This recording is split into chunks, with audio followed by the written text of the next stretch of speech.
told me, hey, I got something fantastic to tell you.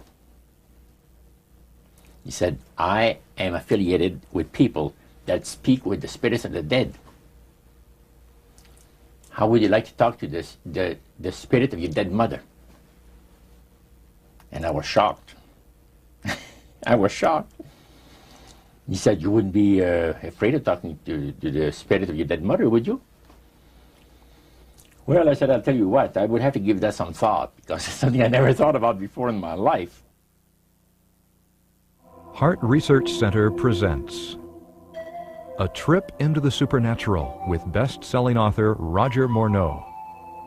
While still a young man in the city of Montreal, Roger Morneau became involved in the worship of demons.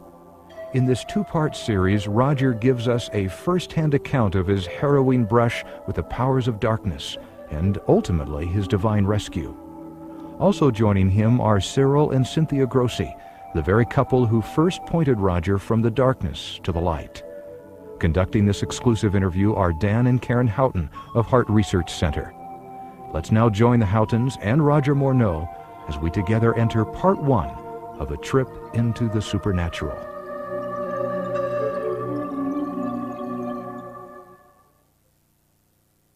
How in the world did you ever get involved in praying to demon spirits? Well, when I came out of the Navy after World War II, I was looking to take up a trade in Montreal, Canada. And at that time, I ran across a fellow that had been on a particular ship with me. And he said, hey, Morneau, you're alive. How nice to meet you. He says, let's have a dinner tonight. I said to my boss, can I have the evening off? Because I was the assistant to the Windsor bowling alleys and billiard, you know. It's the high-class place in Montreal where all the dress manufacturing people go and relax. So I got the evening off, and I went out. We went out and had dinner. He told me, hey, I got something fantastic to tell you. He said, I am affiliated with people that speak with the spirits of the dead. How would you like to talk to the spirit of your dead mother? And I was shocked. I was shocked. He said, you wouldn't be afraid of talking to the spirit of your dead mother, would you? Well, I said, I'll tell you what, I would have to give that some thought, because it's something I never thought about before in my life. Most of us probably haven't. A little afraid of something like that. Well, he says, you know, it's written all over your face. You're afraid of going to a seance. But he says, I know you. He says, you're going to come.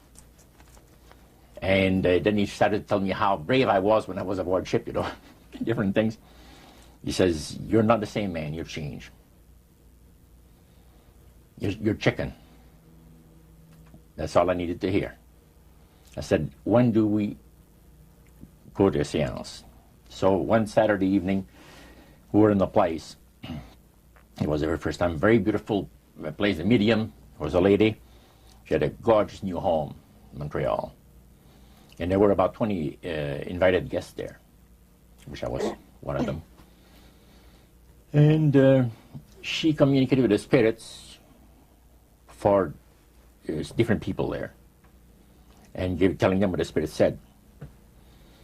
And then there was one lady that had been talking almost continually before the seance started, and she didn't believe in the dead appearing and all of this and all that. And she said, well, I would have to see my dead sister, she says, to believe it. So while the seance was going, one man said, I would like to talk to my friend that died 6 months ago, but I don't want him to appear. Just want to talk to him. Because he says, I don't trust you talking to my friend for me. So the medium says, let me inquire of the spirit. Yeah, the spirit will talk with you. And that big masculine voice was heard in the place. It says, hi, Frank. It's nice of you to ask for me to talk with you. And they had a little chat. And after it was over, Frank says, this is the greatest thing on earth. to be able to talk with the spirits of the dead. Then the medium said, we have a very special surprise tonight for you people. A spirit will manifest itself openly here in a few minutes, and it's like a big gust of wind hit the building and right through the wall. Now the lights weren't terribly bright, but they were like living room lights, a couple of floor lamps and maybe some of these, and that translucent being seemed to come right out of the wall. How did you feel right at that moment? It's almost like my heart stopped a little bit. Very weird feeling. So it was a lady in a beautiful evening gown, swirling. And she said to Mary, my dear sister, you are so wonderful to have asked for me. And Mary fainted and fell right off her chair on the floor. And a couple of guys jumped up and picked her up, and spirit gone. And that was the beginning of it. That's how you got into it. Yeah, that's the way I got into it. After a while, you see, there's something interesting about the human mind. You can adjust to an awful lot of stuff. You can adjust to a lot of things that would terrify you to begin with. After a while, they become common and ordinary. So you mean contact with the supernatural can become commonplace and ordinary and doesn't bother anybody? Yeah. In other words, the more that you do it, you're not uncomfortable. That's right. It's just not an uneasy feeling. Yeah. So how did you feel about it? Then I after got that? into a secret society that worshipped the spirits, you see. Okay, now how is that different from the seance, Roger? It happens that the seance are not involving in many ways. But when you get into a secret society of spirit worshippers, then, and especially when you're invited there by the direction of the higher-ups in the spirit world, you never get out of there alive. And this is exactly what my friend and I were up against. We didn't know anything about it. And there was a very, very popular big band leader. Jazz musician? Band, yeah. Very famous. He played a lot in Montreal, Canada, Vancouver, the big cities. And one night we went to one of these seances, and he was with his wife. Now the spirits had told him what to do. Spirit told him, there's two of these guys, give the names, and your wife will want to talk, we'll make it so that your wife will want to talk to the medium when you say that you want to go home because you're tired. As soon as you see that these guys are starting to want to leave, then leave with them at the same time. And as you get outdoors, you ask them if they're driving. They'll say, no, they're going to take the tramway a couple blocks away. Well, you invite them to get in your car with you, and that you will take them to a fancy restaurant and treat them to some good food and talk about the merchant navy. And that's what the guy did. And there we were in this plush restaurant, pulled into a little alley, and I can still see it like it was yesterday. Just enough room to pass the car, back alley, that happened to give on a restaurant that was on St. Catharines Street, which is the main street of Montreal. And that was quite an evening. So Roger, you're at this restaurant. What happened?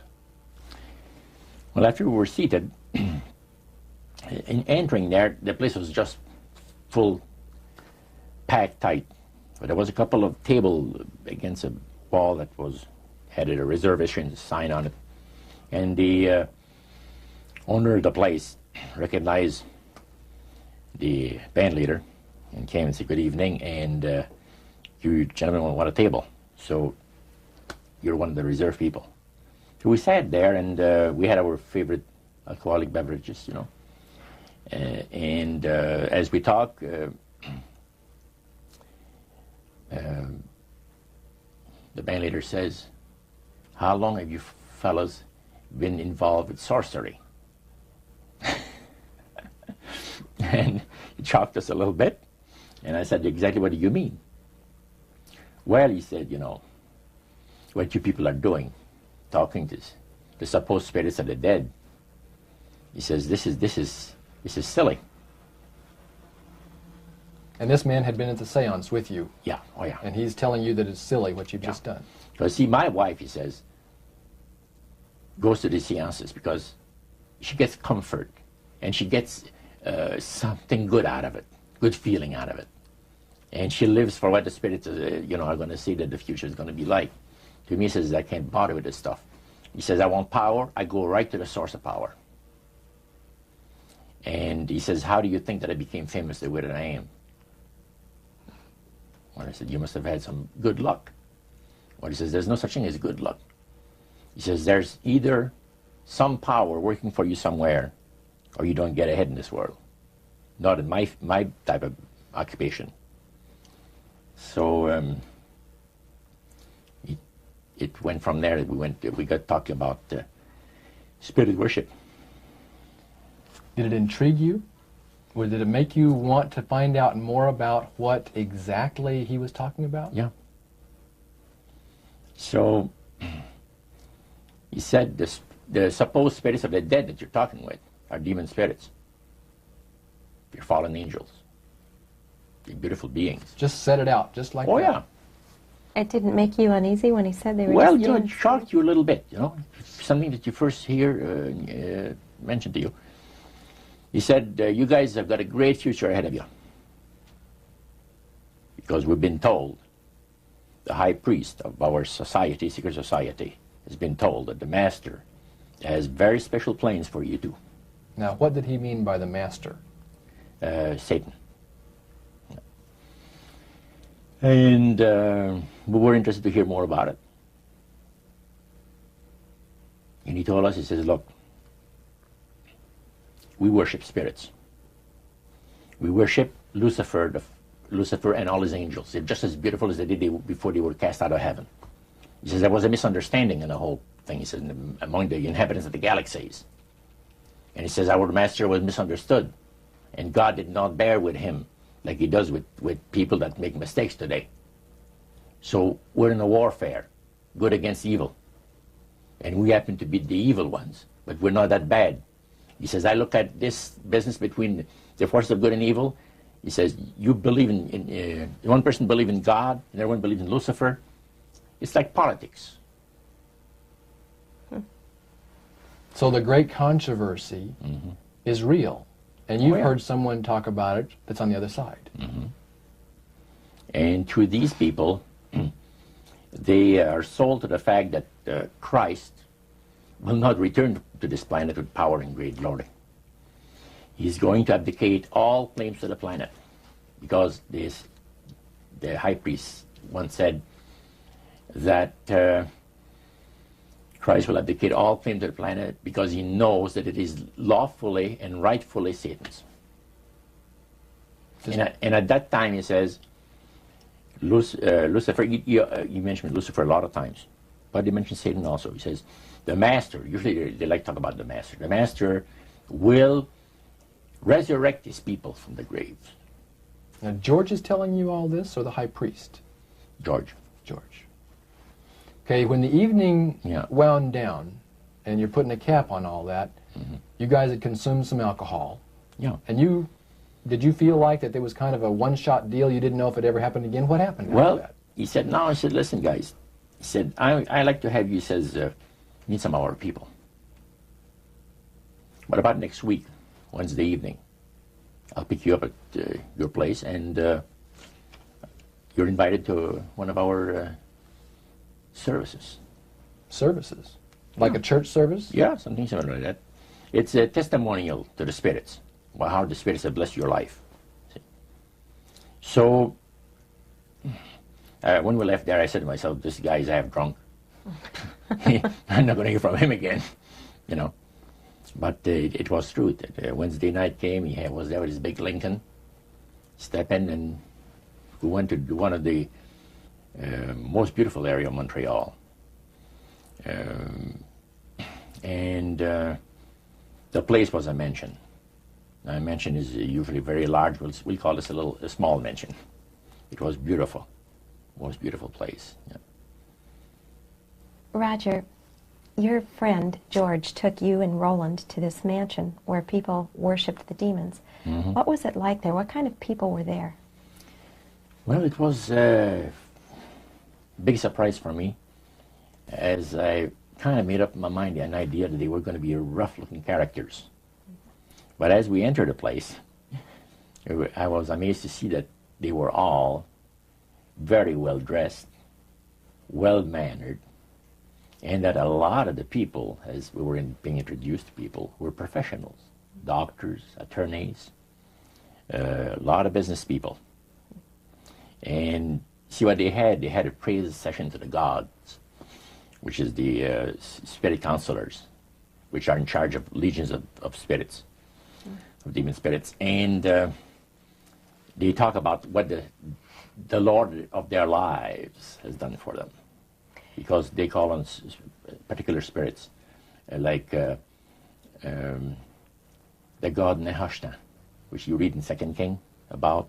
The Israelites worshipped the golden serpent that Moses had made. Mm-hmm.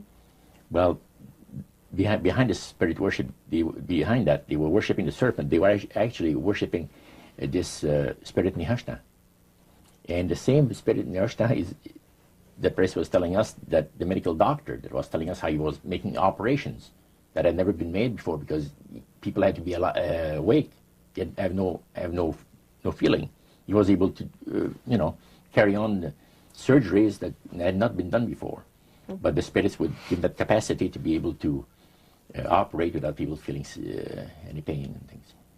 And also without no problem with the blood, because as he would cut his incision, because his incisions, everything open and with no blood running. Mm-hmm. So he could do the work that has not been done before. So. Now, I recall reading in your book that at this praise worship service they had, they would sing hymns. Why would they sing hymns in a demon worship? Yeah, this was kind of a big surprise to me when that took place. The priest said, "Hey, let's go down to the worship room of the gods and have a praise session, a singing session." So we go down there, and what did you think they pass around? Church hymnals, Christian church hymnals. And I couldn't believe this. I said, what's his business? So the priest says, well, now, he says, for those of you that are new, let me tell you that this is the most feasible way, he says, to please the spirits. It's to deride Christ and his people, and his church and all that. So they sing out of Christian hymnals. They didn't sing Christian words to the hymns, however. Well, they changed a lot of them. Mm-hmm. Yeah, and not for the it's good. a form of blasphemy. Yeah. Mm. Such as you see today in the rock music world. You see the entertainers; they have these crosses. Mm-hmm. Ladies got earrings, crosses. Mm-hmm. The guys got the cross. This is a form of blasphemy, a form of deriding Christ. You see, spirits cause the people to do that, to find pleasure in wearing this type of emblem, which is the cross is the emblem of the crucifixion of Christ to the Christians. So what were your impressions the first time you went down into that worship room? Well, it was, we'd been there maybe a half a dozen times, and the high priest told us after the meeting was over, he wanted to talk to us, my friend and I. So after most people had left, he says, the master of my life has revealed to me that it is time for you people to become acquainted with the worship room of the gods. Well, we started to move toward a beautiful grand staircase. Beautiful. The banister was huge. It was massive. And the wrought iron work that they had done in it was super. The beautiful decorations on the walls, the chandelier on the first landing. See, that was the first landing. You go down about 8 or 10 steps, and then you had the first landing. It was huge and beautiful. The light arrangement was the nicest I had ever seen in my life. When we got into this sanctuary area, it wasn't very brightly lit, but everything was magnified the beauty of certain things. Like a lot of the things were gold-plated, are gold trims. You see, the little altars where they had the spirits that had materialized. They photographed them, and then they had paintings made of them. And there was probably about maybe 100 of those around the place. Sort of like a shrine. Yeah, and underneath there was a little altar where you have incense and things that they would use in their prayer sessions and things like that, devotions to certain spirits. And some of the objects in there, the priest said, were solid gold. It was a unique experience to see that. So how did you feel when you walked into that room? I felt that these people had power, and they had a lot of it. Did that attract you? Yes and no. You had mixed feelings about it? I had mixed feelings about it, yeah. Because to a certain extent, things looked so good and sounded so good to us. But you see, I'd been brought up in a Christian home where my parents had told us we were 8 children in the family. And especially the older ones, you know. My dad says, well, you know, if you get involved in wrongdoing, you're going to have to pay the price. There's always a cost for everything in this world. So this thought kept creeping into my mind. Just how far you go with these spirits before we start paying the price. See? So it made you just a little bit nervous. Oh, yes. But yet you kept going back. Oh, there was no way out. Because that we were told. You knew at that time. Yeah. So you were moving forward more on fear. More on fear, yes. Because the high priest said that the master had special plans for us in our lives. And that no one ever went into this society unless they were invited by the spirits. See, so that was made very clear. And he also expressed to us the danger, explained to us the danger of going against the will of the spirits. And he mentioned about this one man and his wife that live in a fireproof building in Montreal. The place burned right down with him in it. He was one of their members that had decided that, well, he wanted to think things over. He was not going to get initiated at a time that the spirit said he would like him to be initiated into the society. So in reality, Roger, you were chosen by high-powered demon spirits to be a part of their human, special, privileged group. You see, these people in Montreal, the society, like the priest mentioned, there's thousands of spirit worshippers in only different societies of spirit worshippers in this world. But he says we are the elite. We know the real truth about the master and his angels. And they're not hideous-looking beings. They are gorgeous creatures.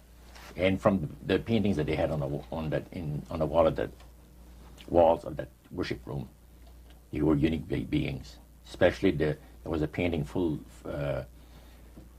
length painting of the fallen Lucifer above his altar, and that was very fascinating because he looked like a man of great intellect, high forehead, the way that he looked with his eyes, the way he had the eyes looking. It gave you a depth of perception of somebody that is very, very knowledgeable and powerful. Powerful, yeah. So Roger, this high priest that you talked about, he is the one that ushered you down into the worship room. Was he also the one that led out in the praise sessions that you talked about? Yes, and he had an assistant also, another priest. Okay. Now, when you would go to these praise sessions, what kinds of things happened at those sessions? Well, there's a lot of success stories. Positive mental attitude kind of things? Well, yes, a lot of success stories. The masters has done this for me and that for me. I remember one lumber dealer, he had like half a dozen different operations in the province of Quebec, and everything that he touched seemed to turn to money. You know? And he was telling about it. And then there's this other person that was a clairvoyant that would work only for the wealthy people, only for the super wealthy. He says, I have the know-how, they have the means, let them pay. So he advised in business transactions. They would come to him and say, listen, I look at this deal that I might get, you know, this factory or whatever it is, like, because this person was interested in industrial real estate, see. And he would talk to the spirit, and then the spirit was audible to him. See, you could hear the spirit talk to him, but the man did not hear. So the spirit was telling the clairvoyant what, well, he called himself an astrologer, reading the moons and the stars, and, you know. Now, what was the term you used for his title, this man? Clairvoyant. Clairvoyant. Oh, clairvoyant. Clairvoyant. Okay. Yes, and it was interesting. This person stood up and says, I had a nice little experience last week. And he says, the masters, he says, they take care of you. This lady and her husband brought him, to this astrologer, a bundle of money. They said, this is the deal that you... And he works at only on percentages. Only on percentages. He doesn't work for set amounts of money. Only percentages of what the people are going to make. So he said, they brought me a substantial amount of money. And they were very happy with it, and I thought it was very reasonable. But then my guide, spirit, says, ask them when they're going to give you the other $1,700 that is really yours. And he says to the folks, I would like to know now, before we leave here, when will you have the $1,700 to give me? That makes up my part of, you know, rightful part of the deal. The wife fainted, and the husband says, we'll have the money for you within 24 hours. So that was this type of priest session. So he was thanking the demons for helping him to know that. Oh, yeah. Mm-hmm. Even spirits, yeah. At what point did this demon worship start to affect you personally, Roger? Well, it wasn't too long that the priest mentioned to us that the time had arrived for us to start trusting the spirits and give the spirits a chance to work for us. And there was a number of gifts that you could choose from. You see. And I used to play the horses. Some. Not knowledgeable at all. I used to go to those bookies, you know, play the horse every so often. But I said, hey, I would like to be able to, for the spirit to instruct me on the numbers and the name of the horses that's going to win, you know, at Belmont or some other racetracks like that. Make myself a little money. So the priest says, it'll be given you. And sure enough, one night whether I fell into a trance or dreamed the thing, I don't know exactly what happened, but I saw 3 races that were really going to pay big. And these horses were dummies, so to speak. You know what I mean? They were not really good horses. They were like one horse paid 21 to 1 because he was that poor, right? The chance of winning was so poor that he paid 21 to 1 on him. And it showed me I saw the board at the bookie and the number on it. And I went there, and they said it was going to be on Saturday. That was like on Wednesday. A few days later, it was Saturday. I went there, and sure enough, there they were on the boards. I went to the wicket and handed some money and got myself a winner. Now I said, well, I'm a little crazy. I ought to put more money on there, so I put $20 onto the next horse, and that paid 21 to 1. So you know, I left there with maybe $400 or $500 in my hands, and I started to do that. In this case, I went directly down to the finest men's shop on St. Catherine Street, and bought myself a $200 suit. And in 1946, a $200 suit was... in 1946, people used to work at the RCA Victor, where I had worked before I went to the Navy, for $18 a week. Mm-hmm. And the good earners were $75 to $50 to $75 per week, you know, for labor. So the demon spirits looked on you so favorably, they began to help you win in your gambling. Then I went to other bookies, you see. And one day, I am told of the man at the cage where you do your bet. He says, my boss would like to talk to you. And he said, you go right through that door over there. Oh, sure. So I know the guy says, come on in.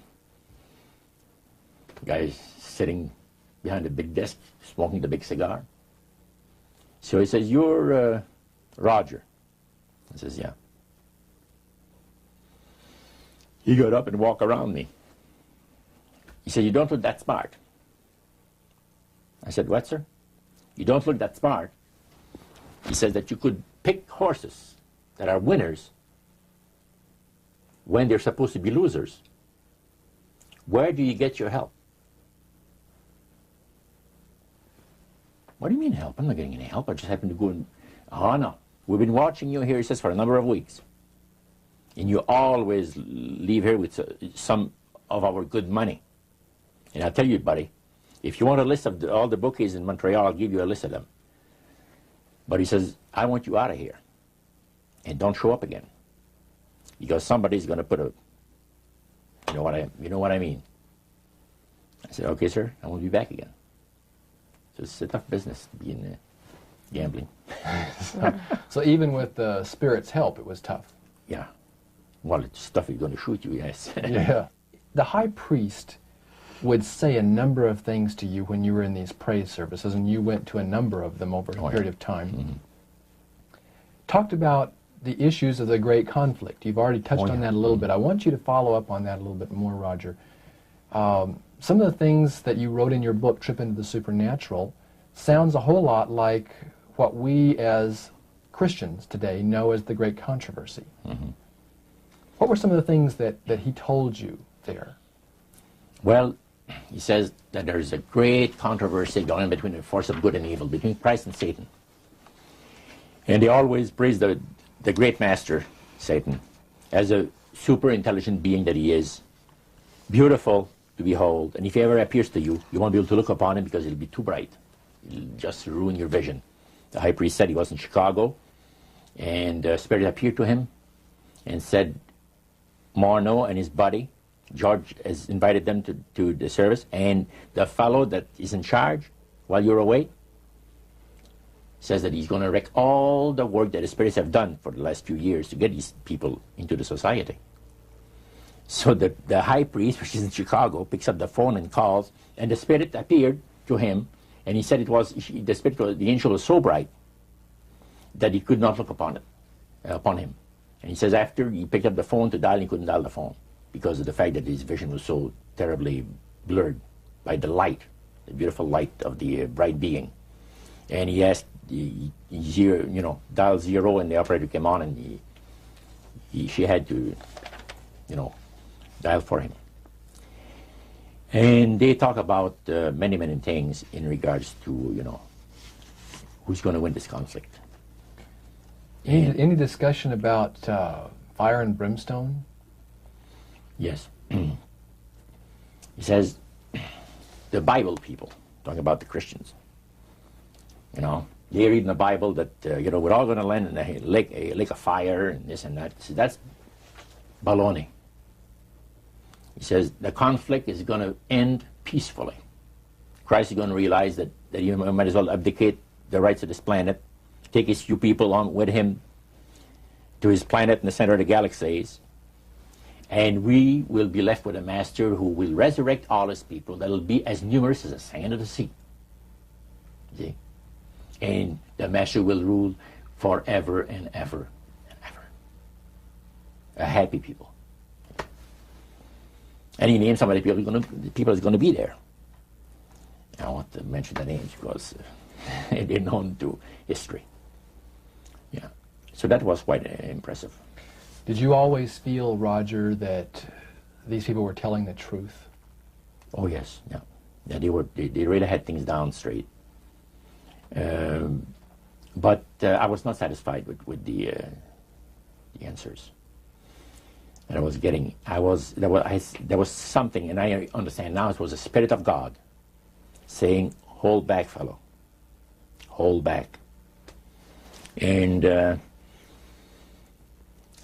The priest had talked about us thinking seriously about being initiated into the their cult. Right. So they let you come to sort of take a look, see, but you can't go back for several months. Oh yeah, it's not a matter of whether you're going to be initiated or not. It's when. Okay. You see. So they begin to press you for a commitment.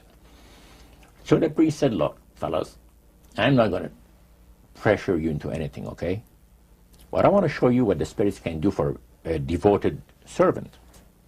We went downstairs, not through the staircase that I talked for the worship room of the gods, but at the other end of the building. Went downstairs, and a number of times I'd gone there to the men's room, and I heard these typewriters clicking like the dickens. Man, it's going. I said, "Why do we have a lot of people typing in there, in that room?"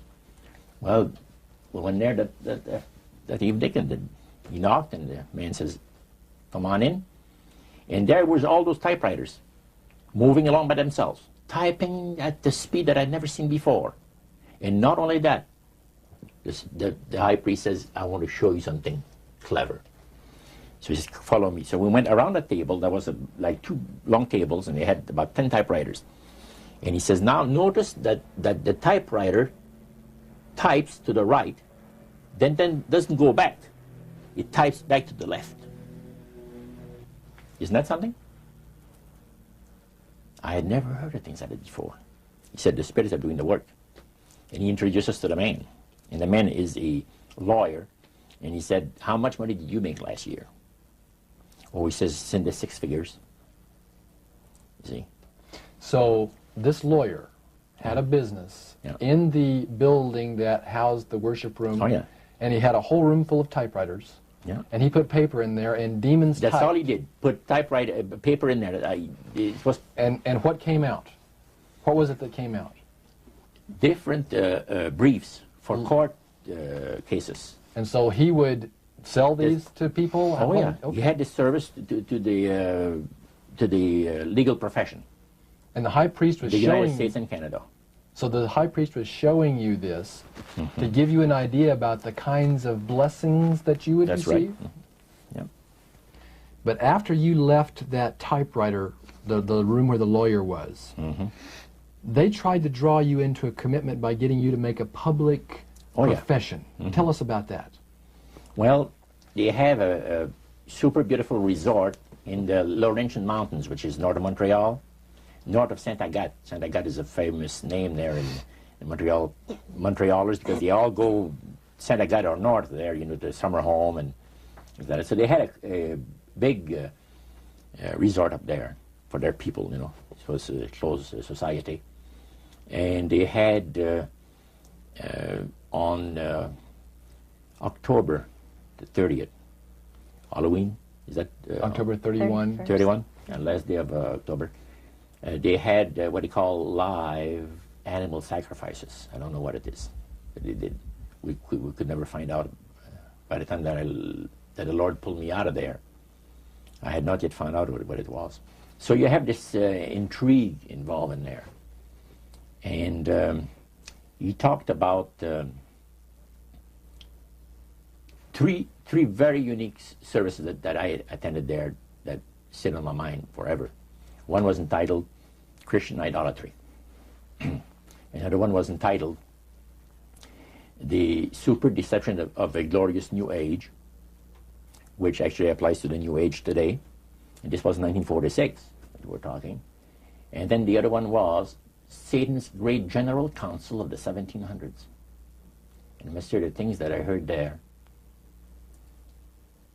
was an eye-opener. First of all, we'll go through the Great General Council. Okay. At the beginning of the 1700s, said the high priest, Satan and all his spirit counselors held a Great General Council with one purpose in mind. It was to prepare for the great industrial age that was soon to break upon the world. And Lucifer also foresaw another age that was to follow that, where tremendous scientific discoveries would be made by people, and we would enter a unique age that would change the way that everybody lives. It would also serve to usher in the end times and the close of the great controversy between the forces of good and evil. And the priest said that Lucifer had been studying the Bible. And he found in Daniel 12:4, where we are told about the time of the end, many shall run to and fro, knowledge shall be increased. He understood it to be that we're getting to that point. And he had, with all the spirit counselors, to change their modes of operation in order, to ensnare people. And he devised a way whereby people would disqualify themselves from being members of Christ's kingdom. And he was just very candid about this. Oh, yeah. Telling you and the rest of the group, 60 or 70 people there, the plans that Close to 100 people. Lucifer had revealed to him. And by the time the council came to a close, they had 3 major policies that were going to be followed. First, they were to see to it that humans would be made to believe that Satan and his angels do not really exist. Because see, up to that time, you could walk down a street of Paris and you would have signs that would say where you have a soothsayer or, or a fortune teller of some type, and if you want to put a curse on someone, you could go and see this other old lady over there, the old witch, that's the way it goes. But now it had to change. Lucifer says, we have to make sure that people, humans, get to believe that Satan and his angels do not really exist. Roger, that's interesting because a recent research study report that I read indicated that in a national survey, I believe it's over 75% of people do not really believe in a real tangible devil. But there is one. Oh, yeah. Now, the next thing, the 3 parts policy that they had adopted there, the second one was to find a way of being able to get total control of people's minds. And that would be done by taking hypnotism out of the realm of the occult and introduce it as a new science for the benefit of mankind. So part of what the high priest told you was Satan's strategy to take total control of people's minds.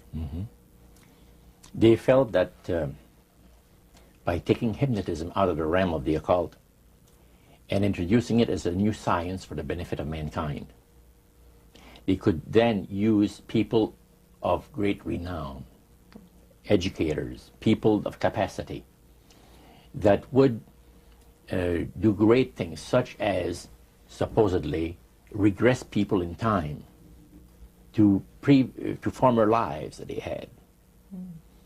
And of course, after the session is over, the person would not know a thing about ancient history. And the person that she or he has talked about performing, certain deeds, we'll say, 3,000 or 4,000 years ago.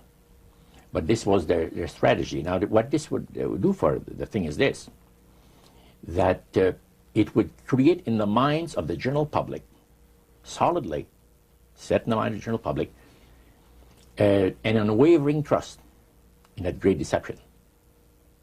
In other words, people could, they would believe it. This person was hypnotized, was regressing time to, former lives, and did this and did that, and no deception. Maybe Alexander the Great, we'll say, and some of his generals and people like that. And the person, after the session is over, comes out of hypnotism, and he or she doesn't know what she's talking about. So now this would be a way of de-Christianizing the Western world through the avenue of mysticism. Now the time came when Lucifer decided that he had to choose a person to initiate this thing. And Franz Mesmer, which was an Austrian physician, was chosen. Because the priest told you all of this? Oh, yeah. Okay. Because he was most capable. Mesmer originated a theory called animal magnetism, later on named mesmerism. Mesmer was led by the spirits to believe, and this is what the priest said, was led by the spirits to believe that certain persons have a magnetic influence within themselves, so to speak, that would cause them to have great power over other persons, even to the point of placing them into a trance. And at that time, that was readily accepted by people in general, at the time that Mesmer lived. So people realized, you know, they said that some people got a capacity to put you into a trance. That's the way. Now, by the time that he died, in 1815, a lot of the physicians in Europe were using hypnotism as a means of anesthesia. Now, hypnotism is the same as mesmerism? That's right. Okay. So mesmerism that's been developed to a higher degree of refinement. And the priest went on saying that the plan of Satan to deceive the human family this way, he says, is the most intriguing thing to his mind. And he went on saying how it was going to be brought about. He said that a fellow by the name of Darwin and another fellow by the name of Thomas Henry Huxley would be used by the spirits because in their childhood they had been hypnotized by medical doctors. And they figured that they would be real good subjects to lead the people into this belief that they had, that Satan wanted to bring into people's lives. Now, what were those 3 points again, Roger? The 3 things were, number 1, that they did not want Satan did not want the human family to think that he or his angels existed. Right. The second point that you made had to do with taking control of people's minds. That's right. The third point was what? Was to destroy the Bible without burning it. Okay. See? And what was his strategy on that? On that, it was very interesting. Because after the Great General Council, it was decided that Satan would tutor Charles Darwin personally in setting up the principles of his theories of evolution. He was tutored by Lucifer himself, the fallen Lucifer. And at that time, it was understood, Satan and his spirit counselors understood, that if a person was led to believe in the theory of evolution, it would, in his life, destroy completely the creation week of the Bible, the fall of man, and the plan of redemption. It would do away with it. In one fell swoop. Yeah. Now, he made a unique statement. He said that according to the spirits, anyone that teaches a theory of evolution is considered to be a minister of a great religious system. See, they call it the religious system, the theory of evolution, because it is a system of schooling people and getting them to disqualify themselves from being members of Christ's kingdom. And he said that every teacher of that theory is recognized by the spirits as a person of great value and receives a very special unction from Satan himself, giving great power to induce spiritual blindness, to convince and convert. 3 capacities are given to those teachers of the theory. Then, that's not all. The priest says that Satan considers the teachers of the theory of evolution to be so valuable to him that in the sight of all the inhabitants of the galaxies, he assigns a retinue of bright, beautiful angels to follow that educator all the remainder of his life. And that in the sight of the inhabitants of the galaxies is the greatest honor that he can bestow upon his workers, upon mankind, and to, until the controversy is finished. That was quite enlightening. Now, the high priest was talking just sort of like a preacher would talk up front. Was he enthusiastic? Did he seem like he had bought into this and was excited about it? Oh yeah, he believed it 100%, no question about it, everything. Why would he be so excited about spirits trying to deceive human beings? Because obviously out of this council of the 1700s, deception was a major part of the strategy. Why? Well, he says it's deception It's like politics, you know. You believe in one candidate, the other person believes in the other candidate, and they're fighting to get you know, the position, and it's just a matter of who's going to be the smartest. And with Lucifer, the fallen cherubim, he's very smart. He's going to win, and Christ's going to abdicate the rights of the planet. He's going to resurrect his people, have established his kingdom that lasts forever and ever. God won't be able to destroy him because it would be against God's, the Creator's nature to destroy Lucifer in the fire. Beside that, he said, spirits now, even spirits, have the capacity now to outlive fire. He says, you don't believe it, go to India or some of those countries where they have firewalkers. And it's done by the power of demon spirits. These people are energized by demon spirits, so they can walk on those hot coals without burning themselves. And this is what the high priest said. And he says, if you want to use fire, they can use it. It's not going to burn anybody. So that's the way they believe. So this high priest was almost talking to your group in an evangelistic fervor. Oh yeah, because he figures that he's going to be one of the higher ups in the great kingdom. Okay. Now, of the group that was there that night, 60, 70 people, I think you've mentioned before. Yeah, it varied.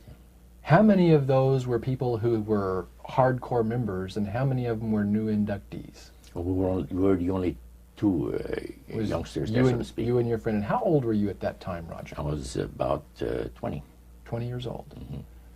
Yeah, 20 years old. Did you have a feeling of awe over the fact that you had been chosen? Yes, in a way. And then I got thinking about this. When am I going to have to pay the price? The cost. My parents had brought me up like this. If you get involved with evil, you're going to reap what you sowed. So you want to be upright in life. And if you associate with evildoers, they'll probably land you in jail or somewhere else that you wouldn't want to be. So there's always a price to be paid. So you had that little something maybe instilled by your mother and father a long time ago that kept you from making that full commitment. Now, one of the things that really amazed me and shocked me and made me sick at heart is when the priests talk about Christian idolatry. What is Christian idolatry? The priest mentioned that word. Yeah. Tell us what he said, Roger. He said that Christian idolatry is the most grandiose or great deception that has ever been brought upon the human family, upon mankind. And he says, and he boasted that demon spirits are continually defiling Christian churches through the avenue of necromancy by using a form of spirit worship that involves hundreds of millions of Christians into idolatry without their being aware of it. Now, what is necromancy? Describe or define necromancy for me. Their belief, popular belief of necromancy, is to conjure the spirits of the dead.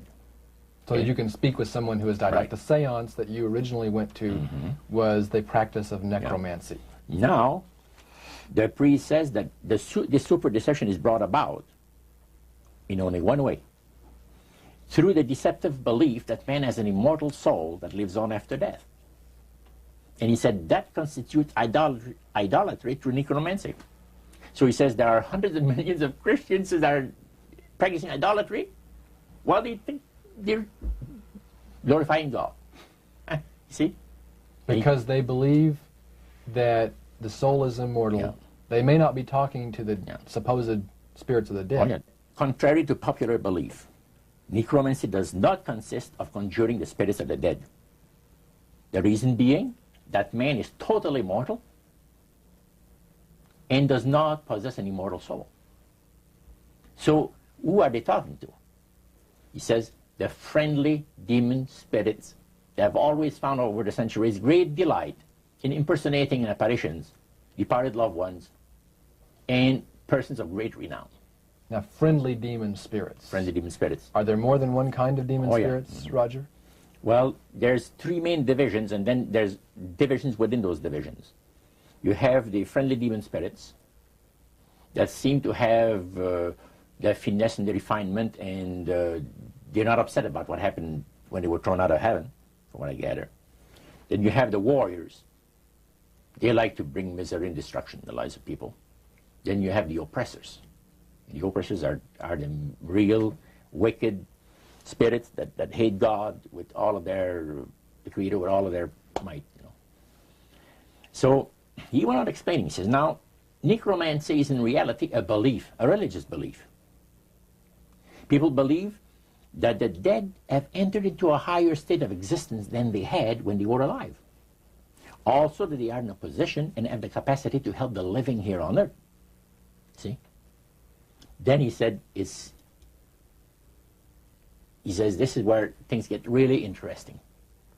He said, according to the great master, a person does not have to supposedly call upon the spirits of the dead to receive help, you see, to be involved in necromancy. All he needs to do is to believe in life after death. Because he said, necromancy is the belief that man is human, as a human being, as an immortal soul. So anybody that believes that man has an immortal soul is involved in necromancy. It's that simple. That's the way he explained it. Yeah. So how does that constitute idolatry? By people believing that they are either talking to the saints, you see, the spirits of the dead, dead saints, or a dead relative, or a dead person of some type. And you take, for instance, like Loretta Lynn. She says on national television, and I have the data on it, that I heard it myself. She said that she was made successful in her singing career by a dear friend of hers that was the same age as she, and died when she was 18 years of age. And Loretta was trying to get into the singing world, you know, but she says, I had no success at all. Until one night I was sitting in bed reading a book. And she says, who walks right through the wall but my friend, the spirit of my friend? And she says, Loretta, I'm going to make you a very famous person in singing Western country music, and I will be with you all the time. Trust me. And she says, she had a big concert once, and she was coming down with this bad cold. And she thought that her voice was going to give. She talked to her spirit and felt that she was going to be helped. And she got on the stage, and she started to sing, and right in the middle of where she really needed the power, no power at all. And her spirit friend tapped her on the shoulder and started to sing for her. She said, her voice went through me, the power. See? And you saw this in a television documentary? Yeah. This was, I believe, 1976 it took place. Now, the priest explained that when people believe in this business, they are actually opening themselves to be completely deceived by demon spirits, because it gives the demon spirits an opportunity to impersonate the dead, see, and for people to believe their lies. And the priest says that thrills first of all, it says it brings the great master the respect and the reverence that is due to his great name. And it makes all the other spirits exceedingly happy, because they are the ones that have worked to lead people to believe in life after death. See? And they rejoice also. And that's the extent of what Christian idolatry is all about. Friendly spirits, just to digress for just a moment. You mentioned 3 different categories, and the friendly spirits are the ones that love to impersonate a being, a historian or something. We specialize in that. In your experiences in the praise services or in the worship room or the other places where you were, any of the places you were, did you ever witness an event where necromancy or even something that would be popularly called channeling today took place, where you actually heard the voice of someone in response to someone's questions? Yeah, a number of times, but there was one time in particular that fascinated me because it was unique in one way. The priest told us that there was a French historian that was affiliated with Montreal, University of Montreal, which is a French university, and the English university is McGill. So the University of Montreal is the French university. And this man was from Paris, but he's affiliated with the university. And he wanted to have some details in regards to Napoleon Bonaparte and one of his generals. So, by the way, there are also, in other parts of the world, elite spirit worshippers like the group that we had in Montreal. And he mentioned there that, he said, you guys are fortunate when my friend and I went in, because you're right in time to see something very interesting. My friend there is having his devotions in the worship room of the gods, and he will use a trance medium to converse with certain demon spirits that will inform him in regards to ancient history about Napoleon. And sure enough, we went down there, and somebody came up and said he's ready for the session, and we went down there, and he said he would need 3 people. You would need 3 people, but he wanted 5 people that volunteer to be the channel for the spirit. Okay, so three of them were chosen there, and the others went back and sat down. And the man shook his head a little bit like this. His eyes went glazed, and he stayed at it for a half hour. And the spirit spoke to him. He said, I'm a spirit counselor, and what would you like to know? And he had a clipboard, the historian, and asked him some questions. This historian was from Paris. Yeah. And he was wanting information. Some detailed information about Napoleon Bonaparte and one of his generals. And so he asked the questions of one of these human beings that was channeling. Oh yeah, the voice changed and everything. The voice changed of the person completely. Okay. And it identified itself as a spirit guide. Oh yeah, spirit counselor, yeah. Okay, a spirit counselor.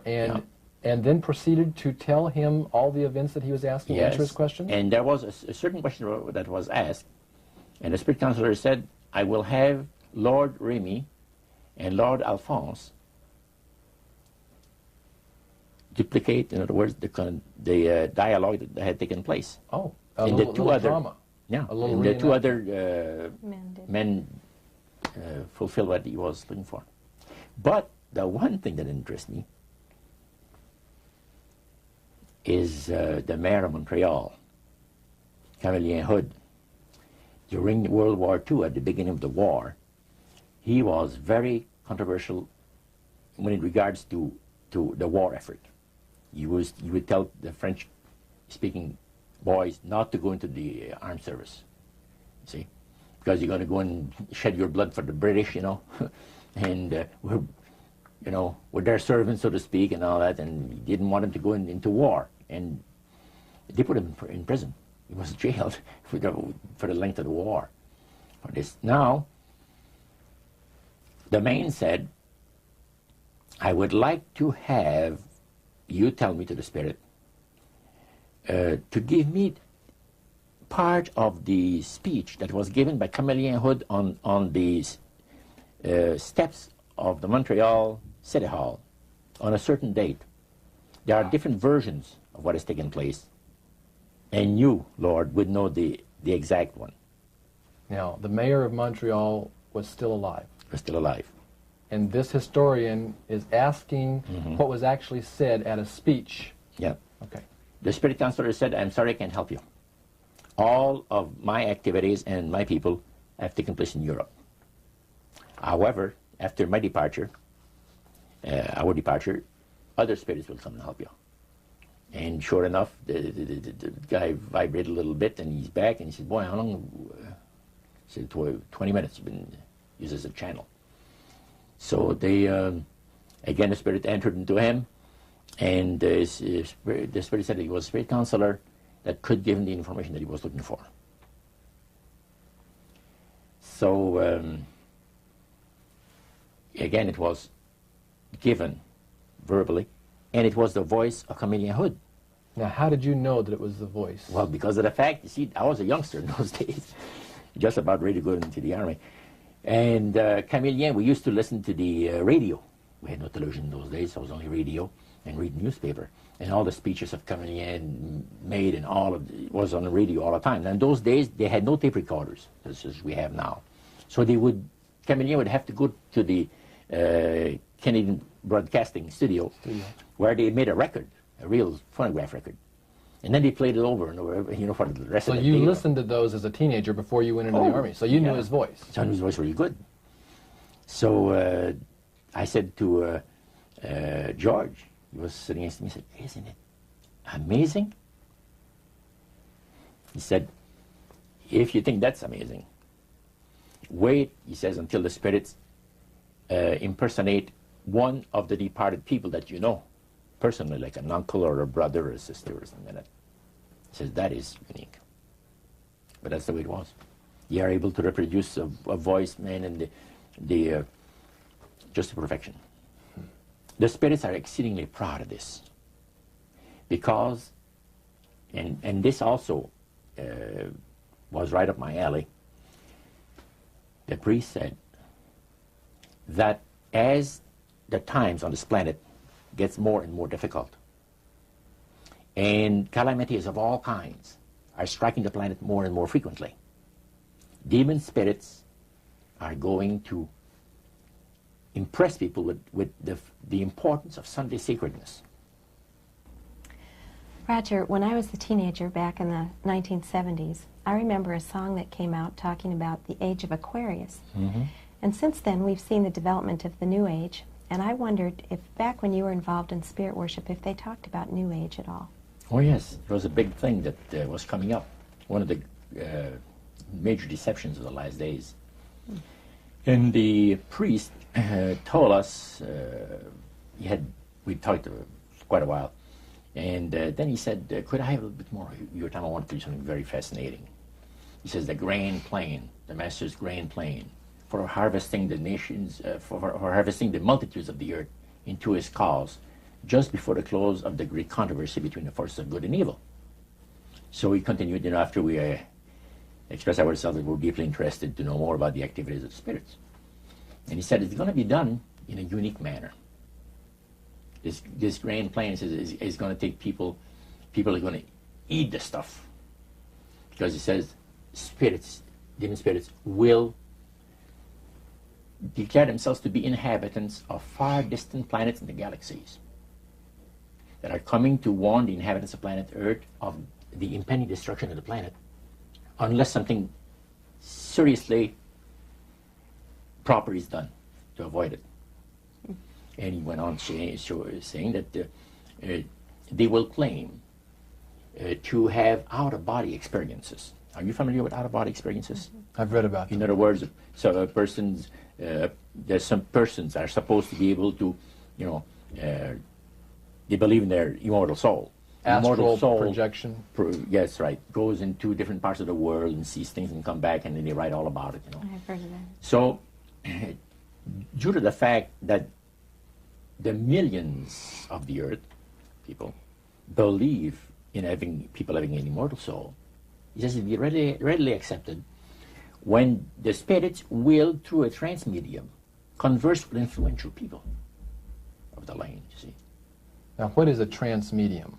It's a channeler today. What is known today as a channeler? Channeler, yeah. Okay. Shirley MacLaine's experience of getting involved with spiritism and with the supposed inhabitants of far distant planets in the galaxies, I taped the whole thing. It's 3 hours. And you were hearing the fulfillment of what this high priest had said 45 years ago. Yeah, exactly. So he went on explaining about the fact that the spirits will show themselves willing to give valuable guidance that will not only help people avoid the destruction of the planet, but it would cause it to enter into a higher state of existence.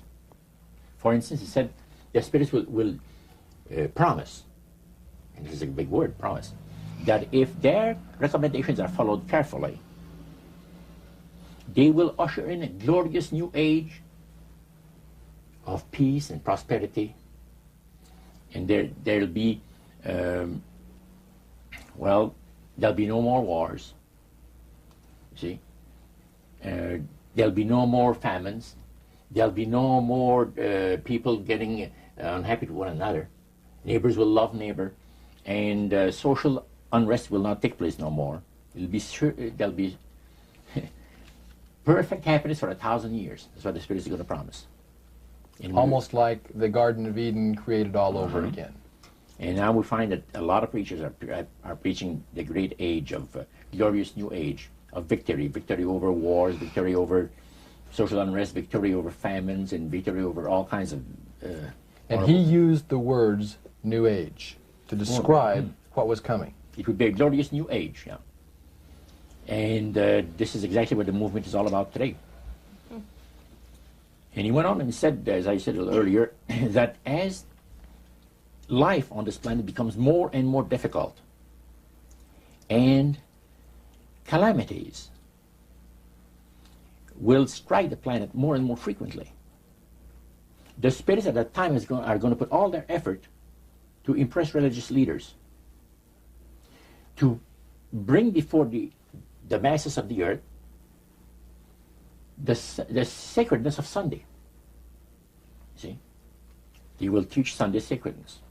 And with the religious leaders, looking forward to 1,000 years of perfect peace on earth, they will put all their effort into it.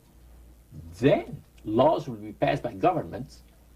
One person asked, what's going to happen about people that don't believe in the Spirit's recommendation? The priest says, that'll be no problem at all. Laws will be passed by governments that will force people to go along with it, regardless of whether they believe in it or not. And he says the law enforcement officers will explain to people, make it clear that such a law is necessary to assure the well-being of all people. He says the laws will be passed with no effort at all.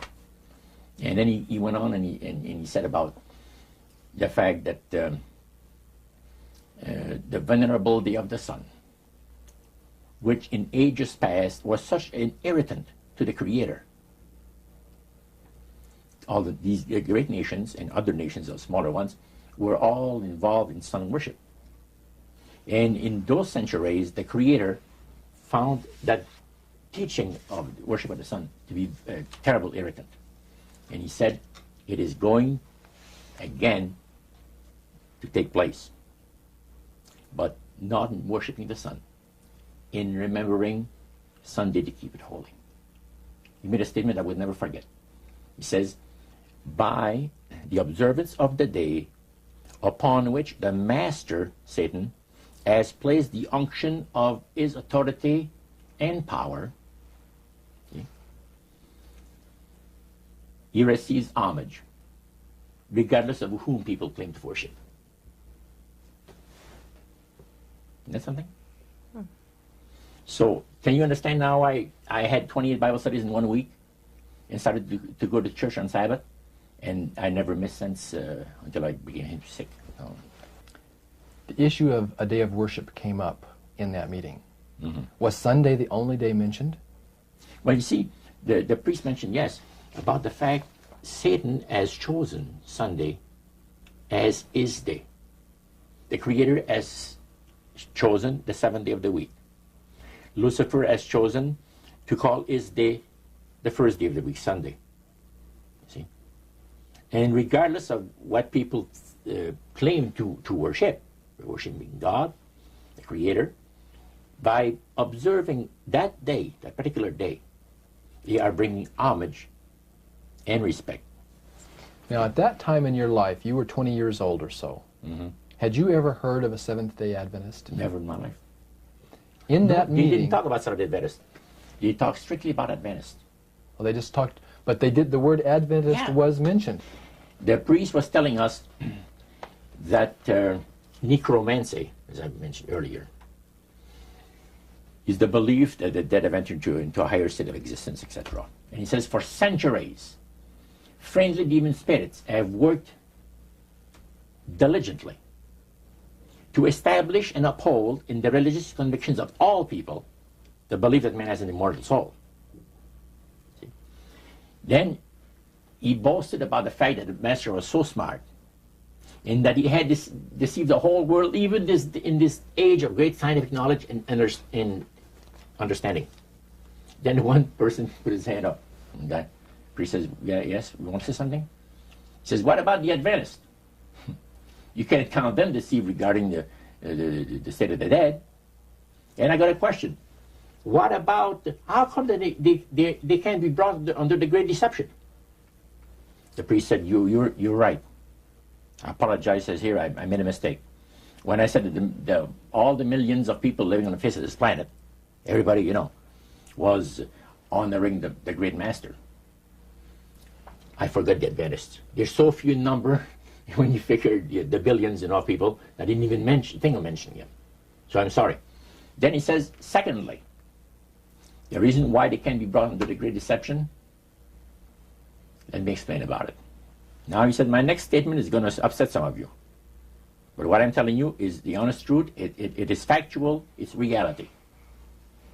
The fact that the Adventists observe the biblical Sabbath of creation and reverence the Creator on that day, it makes it impossible for the spirits to deceive them. They are giving very special help and great spiritual insight. And he said, under these conditions, they are not ordinary people. And that stayed with me, man, just like this. And when I heard the word Adventist, when Cyril told me later on, which we're going to cover later, I asked him, I said, what denomination do you belong to? He said, I'm a Seventh Adventist. What is that again? He said, I'm a Seventh Adventist. I said, is that the same thing as Adventist? Oh yeah, he says, a lot of people call us the Adventists. They don't talk about the 70s, same thing. Boy, I was interested. I bet you were. Now, I wanted to know what his Bible said. Yeah, I bet you did. Because that was the one group that under question only, the high priest of the demonic worship house. Yeah. The thing that he had said to you was, this is the one group that can't be deceived. That's right. And so somewhere back inside that resistance you had came out, and you awoke. A few months later, that experience, unique experience, was instrumental in helping me make a decision for Christ. And also, I had no hesitation to join myself to God's commandment-keeping people because of the fact that I knew what kind of people they were. And after having had 28 Bible studies in 1 week, I started to keep the Sabbath, forever. But you see, the time that I had these Bible studies, 4 hours per evening, we started at 7 o'clock and finished at 11 o'clock at night. We had this Bible study similar to what you showed me the other day, that you have in your pocket. The Bible studies were about an hour.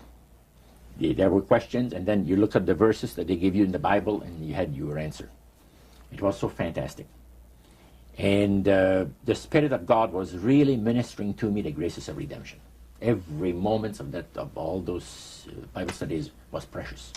Precious, precious, precious. Roger, at that time, your major language was French. You did not speak English, and all of this happened in the French language in Montreal. How long after you became a Seventh-day Adventist, or after you learned of Seventh-day Adventists, did you read the book Great Controversy by Ellen White? Well,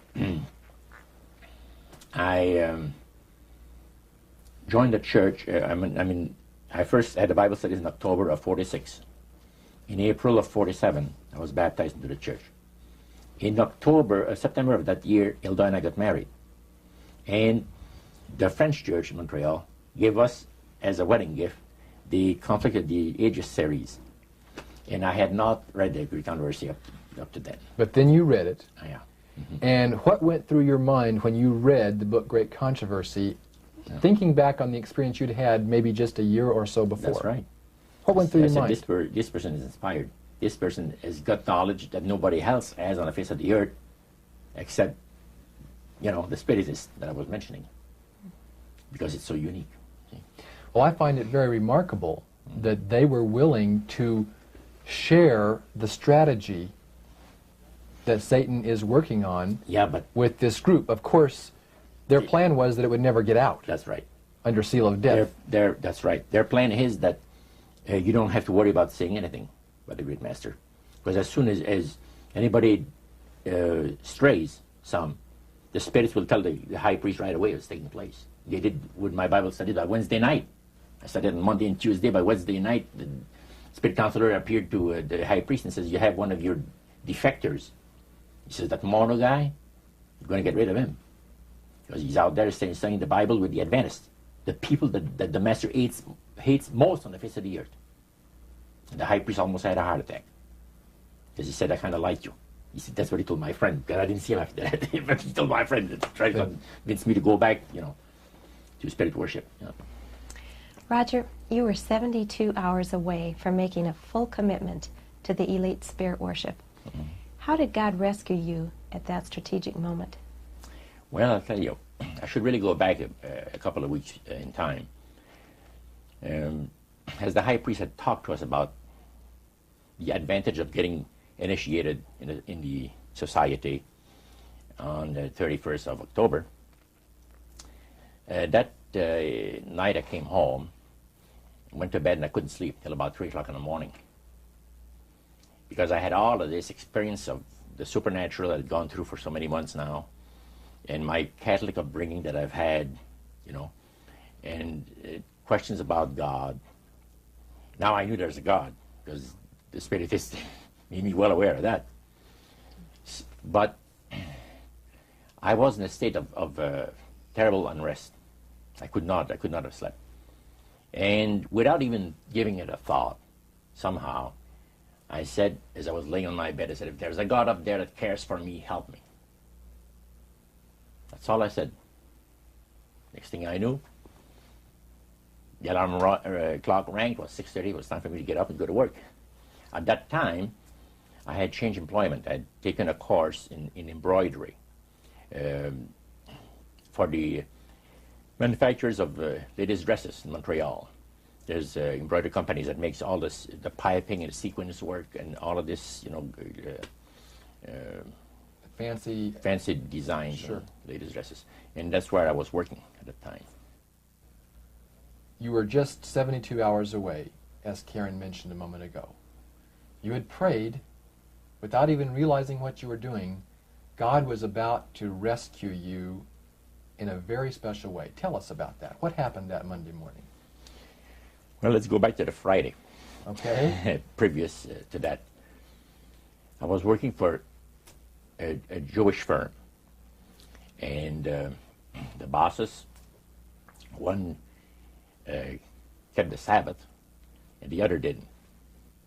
And Harry, which was the one that didn't, as I was going out to have my cigarette at the afternoon break, he said, Roger, when you come back in, come into my office, I want to talk to you. I said, okay. I came back in, and he said, close the door. I closed the door. He said, I want you to do me a favor. Oh? What do you mean?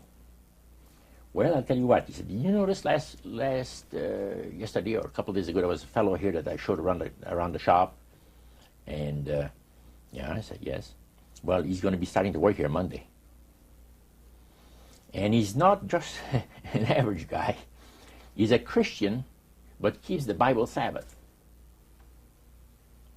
I said, go over that again? He says, yes. Like the Jewish people, he keeps the 7-day Sabbath. Saturday is the 7th day of the week. Well, I said, let me tell you, sir. The nuns have told us that there's been a mistake made in the calendar. That actually what shows to be Sunday is the 7th day of the week. Oh, no, he says, there wasn't no mistake made in the calendar, he says. Saturday is the 7th day of the week, and you see it on your calendar. And he says it never was changed. And Sunday is the first day of the week. Oh, and I said, that's interesting.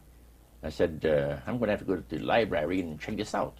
Oh, you don't have to, he says. He pulled out his desk drawer open, pulls out his big dictionary, and he looks up Saturday.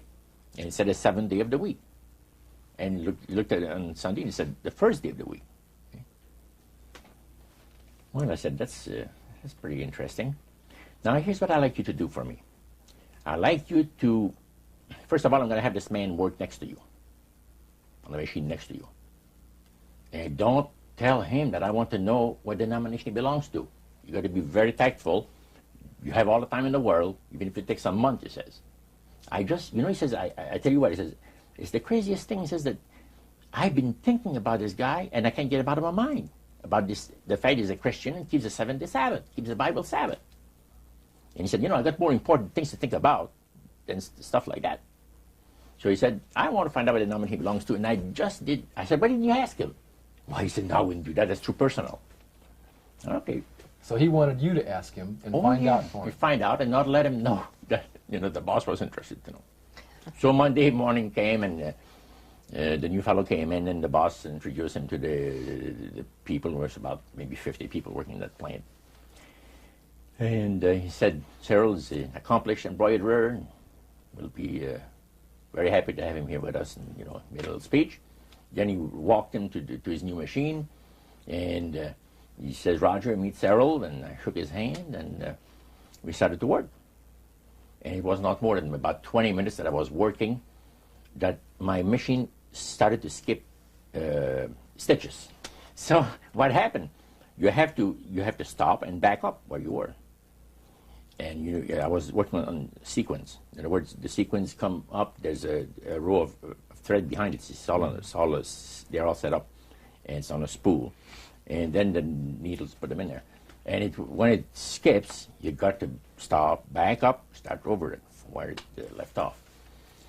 It wasn't too long that I'd done this 2 or 3 times. And that really made you happy, I bet. Man, I was mad. And as a French person, usually they don't go easy on the saints and gods. That was using some language was not that great for Cyril. But anyway, I called the boss over. I said, come and see this machine. I'm having trouble with it. He checked it, worked on it for 5 minutes, you know, work with it. Beautiful. I sit down again, start to work, the same thing happens over again. Harry, after he tried that 2 or 3 times, he said, Joe, come over. He's the old guy that knows everything about everything, you know, in the shop. So he looks at the tensions and adjusts things, and he says, it's working beautiful. Well, I started to work again, another 20 minutes after, the same thing, and I had to stop the whole thing. By then, you know, it was time to go out for the coffee break. Cyril and Cynthia, so good to have you folks come down and visit with us for a short time today. And Cyril, I want to start off our visit by just asking you about an experience you had, I believe, almost 45 years ago. That's right. You had gone to work at a new embroidery shop in Montreal, Canada. Mm-hmm. And there was a guy that was at the next machine to you that first day you went there. Did you notice anything strange about him? Yes, I did notice he had some peculiarities that, well, to say the least, they were different. First of all, when he worked at his machine, when he had a little malfunction, he knew how to, well, criticize the machine by using some language that was quite offensive, to me at least. He would curse at the machine, and in both French and English. He was quite a linguist. And when my machine would break, he noticed that I would just fix it and keep on working. There was a difference, and he noticed a difference himself. We were both behaving differently when our machines didn't function right. Now, so that very first day, there were problems with the machines. Your machine and his machine had problems. They both had problems. But you had a chance at the break time to get acquainted with him. And how did he approach you? Well, he approached me with a question, sort of. He said, I noticed that when your machine gives trouble, you don't get angry. You just fix it and keep on working. And I told him, well, it didn't make sense to get angry with the machine. It's an inanimate object. And he sort of apologized for his getting angry with his machine. And we started a conversation there, and it gave me the opportunity to sort of introduce him to some of the things I had experienced just a few days before. And what were the things that you had just experienced a few days before? I was getting some Bible studies from a minister named Elder Warren Taylor. And although I wasn't an Adventist, I was quite moved by those Bible studies because of the fact that as he gave the Bible studies, he kept it quite simple. And he would prove everything he would say, even if it's from the Bible, he would prove it. And in some cases, he proved it from worldly books such as the Encyclopedia Britannica. And he gave good evidence of everything that he was saying was true. So I started walking out, and I told Sarah, I said, have you ever seen such a crazy thing as this, the trouble that I have with this machine? No, he said, it's a new machine. I said, brand new machine, just a month old. He said, that's very unusual. So we go downstairs, and I said, do you have any suggestions? How to fix this problem? No, not really, but he says, I have a suggestion that might help. He says, I heard you, he says, calling upon God, but it was not in the way that I would have liked to hear you talk. He says, go easy on God, he says. Did that offend you, Roger? You know, I said, thank you. You did not offend me, because he was pleasant about it. And I said, I said, thank you. I said, I'm sorry if I offended you by my language. He says, it didn't bother me. I said, by the way, I said, this is the opening. You're quite a religious man, I understand. Yeah, he said, I read the Bible and go to church. That's great. I said, what denomination do you belong to? Well, I'm a Seventh-day Adventist. Excuse me? Repeat that again? He says, yeah, I'm a Seventh-day Adventist. Did that shock you? Well, the word Adventist shocked me. The Adventist, you see, I had heard so much about the Adventist, but Seventh-day Adventist, I had never heard the name before. I said, what does it signify, the name? He says, well, we're seven-day observers. We believe in the Bible Sabbath, that God has blessed that particular day of the week and has sanctified it. It's put a special blessing on there, and that we ought to count our blessings on the seventh day and, give God the honor that is due to his holy name. Is there any difference between what some people call the Adventists and Seventh-day Adventists? Oh, no, it's just the same people. Most people just talk about the Adventists, and, people know that they're talking about the Seventh-day Adventists. Then your interest was really piqued. Now I said, man, what a unique thing to have happened to me, that I meet one of these guys. You're together out there at your first break time, and you're discussing the language on the job when the machines had broken down, but you had an opportunity to begin to share some of this newfound faith that you had been discovering. Right. Did you find him to be interested, open? Well, what really happened was he would ask questions, and I found out later that the reason he asked questions was when I went to get the job, I was so impressed with Elder Taylor's Bible studies that I told the employer right away that I didn't work on the Sabbath. He said, well, that's all right. You don't have to work on Sunday at all. I said, no, Saturday. So being a Jew, he became rather interested. And he told Roger, Roger told me later on, check this fellow and find out why he keeps my Jewish Sabbath. So Roger's questions were motivated by the fact that he was told to check. And the more questions Roger would ask, the more interested he became himself. So as he became more interested, and I told him more, he suddenly said, I want to hear more about your religion. And I said, okay, this weekend. He said, no, tonight. So we talked about a number of things. And after lunch, I told him, I said, I want to see you at 3 o'clock. Again, I want to have another question for you. So 3 o'clock came along, we had the coffee break, and many things had passed through my mind. And I knew that if I get involved with religion, the Spirit is going to destroy me. So I've been assured, we've all been assured of that. You don't deviate from the will of the spirits, otherwise you're nothing, your history. So I told him, I said, Cyril, would you show me out of the Bible the things you told me today if I went to your house? He says, yeah. Yeah, he says, yeah, I'd be glad to. He says, when, next week sometime? No, not next week, tonight. Did he look surprised when you said that? Yeah, he's surprised. He said, what's the big hurry? I said, I can't tell you why. But it has to be tonight or never. He said, you serious? I said, yeah. And you can't tell me why it has to be tonight? I'll tell you the reason why. He says, I would like to have you come another night. Because I have my collection of jazz records that somebody's coming to look over. He had been collecting jazz records for years. And he said, I have somebody's interested to buy them. But he said, I said, well, forget about it then.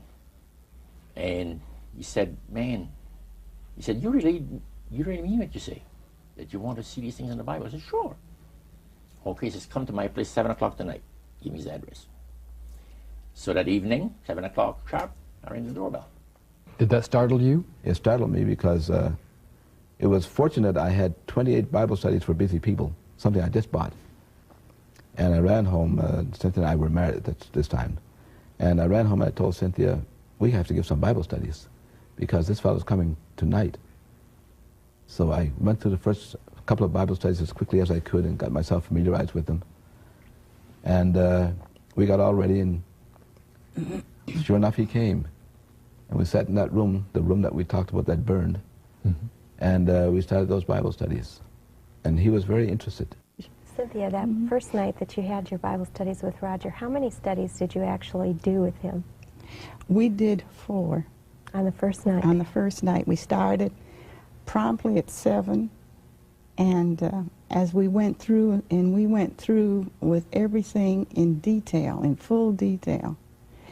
And we thought that, oh, this is just going to last the evening, and that would be the end of it. And then he said, no, he says, let's do the next one. So each one, so we didn't finish until about 11:30 or 11:45. And when we finished, he'd sit around and talk. By the way, he was a chain smoker. The room was covered with smoke. We could hardly see the Bibles in our laps. And we had discussed this prior about him smoking. And so we decided, we prayed about it, and we asked the Lord that even though each time he came, the room was just full of smoke, that we will read his word and that he will take care of the smoke. And I happen to be allergic to cigarette smoke, and we were all huddled together. It was really something to see us. 28 Bible studies in a period of 1 week, 7 days. 7 days, 4 hours a night. 4 hours per evening, yeah. 28 Bible studies. Now, they didn't plan this. So, as we chatted, and I just met Cynthia, now, Cyril told me, I got to explain things to you a little bit. I am not a baptized member of the Seventh Adventist Church. I'm just studying into the church doctrines with the minister. He says, my wife is a Seventh Adventist. But he said, now I think I'm going to be baptized also to be a Seventh Adventist. But I said, I'm not one right now. Now he says, my wife is the one that really knows the Bible. I don't know much about it.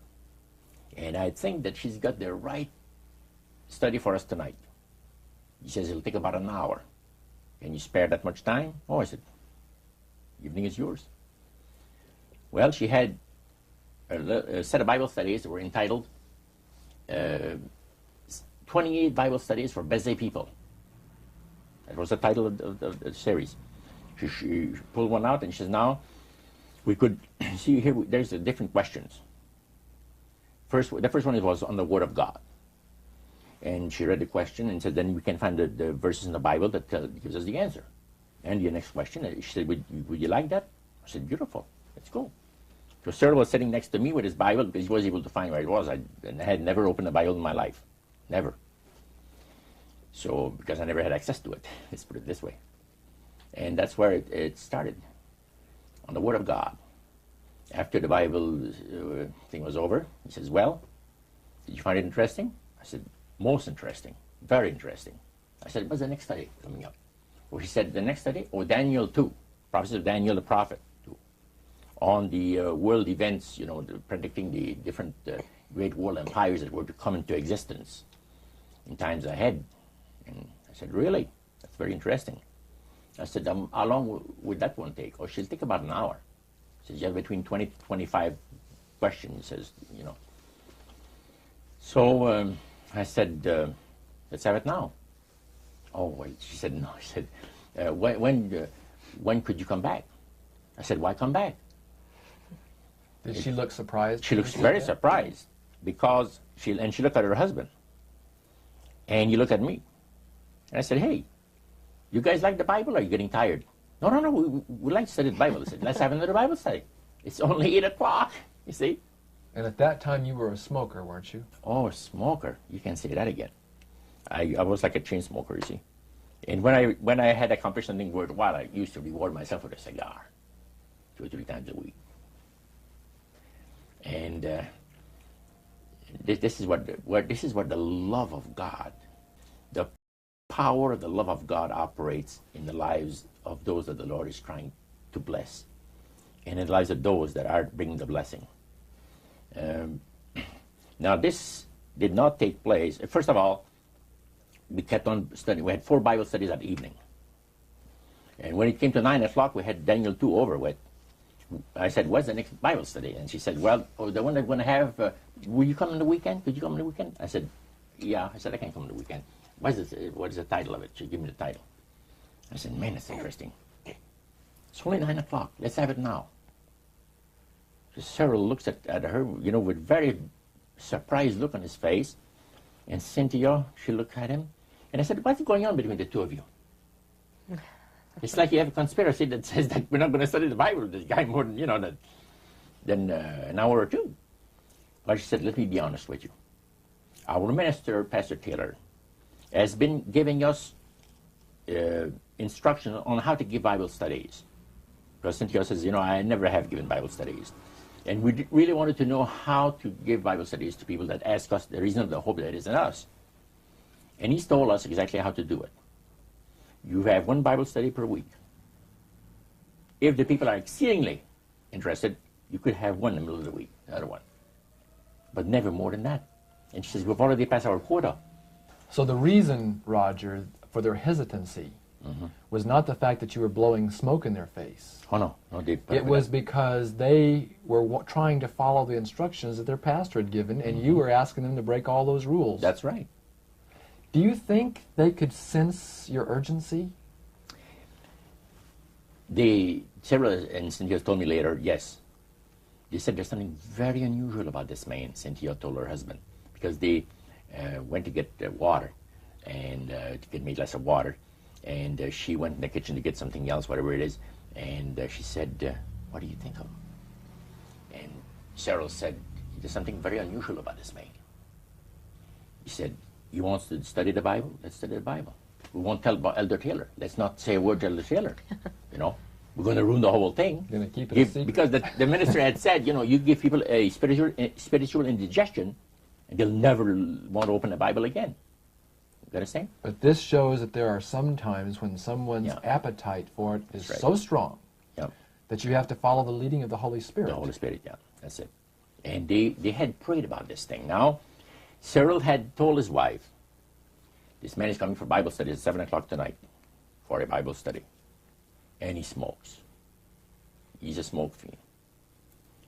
What are we going to do? Should we tell him not to smoke in our home? He said, if we do that, I'm afraid he's not going to stay for the Bible study. What would have happened if they had asked you not to smoke? I would have said, I'm sorry. You're not my kind of people. You see? You're too reserved for me. I'm sorry. And still to this day, I thank God for the leading of the Holy Spirit that at that crucial time moved in there and inspired these people to say, wouldn't you die, Cyril, to save a soul for Christ? Cynthia said to her husband. He said, yeah. It's not going to kill us, even if we inhale all the smoke that he puts out, right? Because they had prayed about it, and then they had thought about it, and then when it came to be 7:15, he said, what are we going to do about the smoking? Are we going to tell him not to smoke or what? And then when she came out and she said, let's put up with it. Well, we had that 3rd Bible study. Now it's 10 o'clock. And I said, by the way, what's the next title? And she told me about it. My goodness, this is a beautiful Bible study. I said, let's have it. And he said, really, Roger, we've studied too much tonight. We're never going to be able to remember these things. Oh, I said, you'd be surprised. I got a mind like a sponge for the things that I like. He said, you're enjoying yourself. I said, never heard anything like this in my life. Let's have another study. What time do people go to bed? First of all, I don't want to, infringe on on your regular habits of resting yourselves. And, well, he said, we go to bed 11 o'clock. Beautiful. I said, go on, Cynthia. And Cheryl says, go on, Cynthia. And we had another Bible study. Now the Bible studies are over. And I said to myself, if I'm still alive, I want to be here tomorrow night. Did you seriously doubt whether you would be alive the following night? I felt sure I was going to be killed, going to be destroyed in some kind of an accident. Because I've heard of so many cases. So I knew that I was not, this is the way I felt. I was not going to be alive tomorrow night. If for some reason I'm alive, I want to be back here with study the Bible with these people, see? So I said, what are you people doing tomorrow night? Not too much. What about 7 o'clock? Another Bible study. And she looked at her husband, and he looks at her, you know, and he said, hey, we won't tell Elder Taylor. We won't tell him a word about it. We'll just do it. We'll just do it. He says, we'll be here at 7 o'clock tomorrow night waiting for you. The next night, man, I was there. 4 more Bible studies. See? And more smoke. This has been part 1 of A Trip into the Supernatural, an interview with best-selling author Roger Morneau, as conducted by Dan and Karen Houghton of Heart Research Center. The conclusion of this exclusive interview is contained in part 2.